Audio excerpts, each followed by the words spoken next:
it's productronica 2021 day 2. I joined with Phil Kinner from McDermott Alpha now, formerly Europlacer, so there's an acquisition in there. Can you just talk me through how the portfolio has expanded?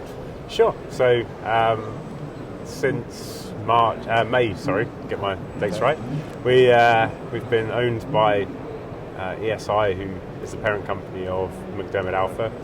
So we're kind of going through the integration process now, becoming part of the wider McDermott Alpha world. So brands like Kester, Alpha, McDermott, Enthone, all the kind of great brands. Yeah. So for us, we're a natural fit because all of our products go on to boards that have been previously soldered. So it expands their solutions portfolio, it expands our reach to potential customers, bigger global presence, more tech support, more service. Yeah. Synergies are good. So yeah, I mean, business perspective is a bit of a no-brainer, isn't it? But from your point of view of now you've got to integrate with some. It's funny, isn't it? Because at one time there was a little, not a barrier, but there was a gap between you and a lot of the people you're now kind of sitting at the same table with. Yeah. So I think a lot of issues previously are kind of related to the interaction between the residues left from soldering, and that can impact on us on the coatings or encapsulation end. So historically that might have been, like you say, a bit of a gap and a bit of an issue. But now the onus is on us to make sure that those products are compatible, that they work, and that the customer has a good, reliable, robust solution. It benefits the customer, doesn't it, at the end of the day? Exactly. So far so good. Good, very good. What have you brought new to? I mean, it's nice to be back at a show like this again, and actually sort of seeing people, well, mask to mask, maybe not face to face, but and it seems a busy show. So what are you showing the visitors this year? So for us, we're debuting a world first bio-based conformal coating. Product UVCLX. So for us, we've heard a lot from our customers about sustainable solutions. We've heard in the media through the COVID time, a new emphasis on sustainable solutions. So this is our first attempt where 80% of the organic content is from renewable sources. Oh, okay. Without any loss in performance. So actually, it's turned out to be a better product than we ever imagined. So in terms of key things with UV materials, thermal shock, thermal cycling, significantly better than petrochemical alternatives. And the key thing is the chemical cure mechanism makes sure that anything that doesn't see UV light is fully hardened within 6 hours. So from the customer's point of view, it's a benefit because it keeps their parts going through production rather than having to wait or stage them, or every engineer's favourite, how long does that take to do it? It depends. It's just what you want to hear, right? So it's also and I'll put this one out there. The coating is a green opaque colour. Right. Marketing liked the fact that it was green. Yes. It's perfect. Perfect. We had a customer, well, one of our tech support guys actually said, how are the customers supposed to inspect it?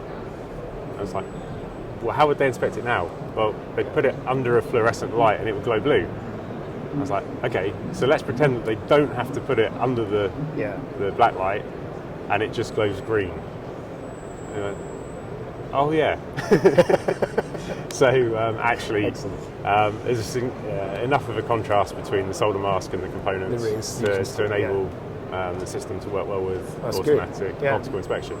So in fact, again, that works better than fluorescence because metal surfaces kind of fluoresce, so quite often it's hard to tell, is it the coating or is it the metal fluorescing?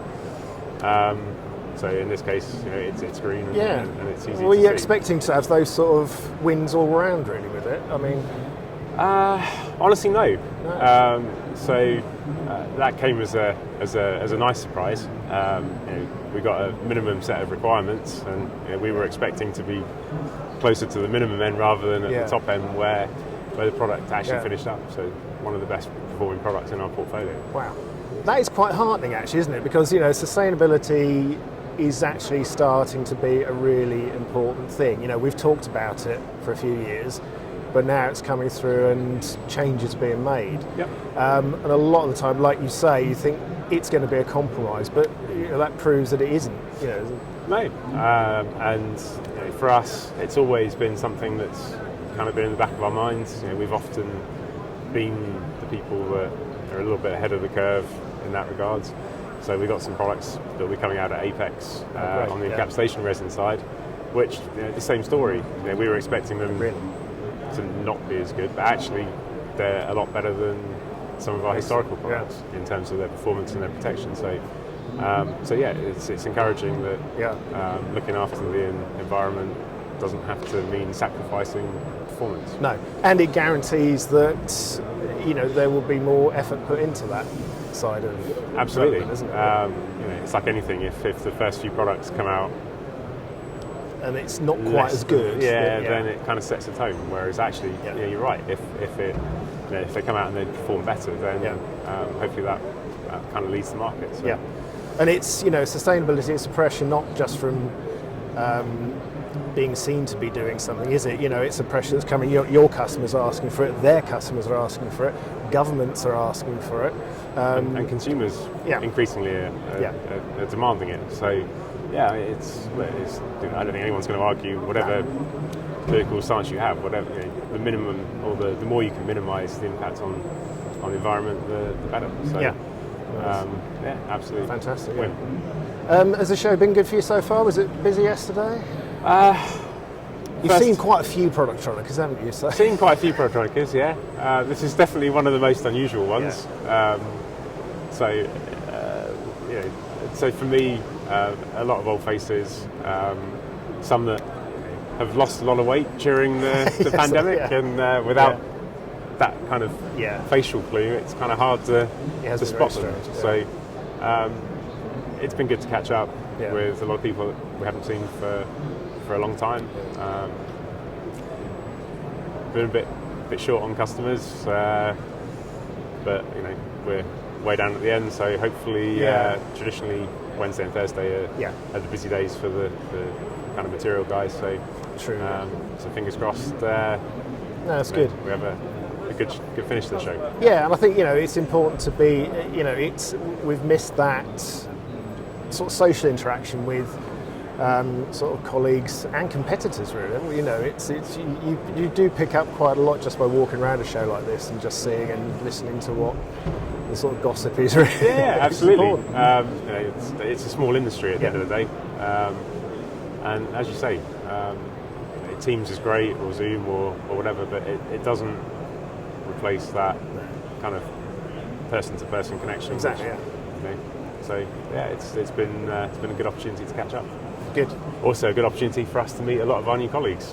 That's true. I'm getting people join the business that actually with the acquisition, you won't have actually been able to put a so that's been kind of a revelation, talking about what it means to them as well, because I guess you don't know what to expect, but we've been very welcomed by our colleagues.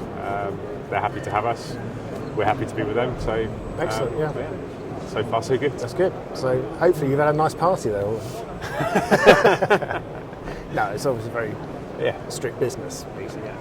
Well, thanks for meeting us. It's good to see you again. Hope the rest of the show is good. I think even if you'd hope that the people that are coming are the people that can make some decisions, aren't they? So I think that's all you can hope is that you get some decision makers coming in. Thank you very much, Phil. Good to see you.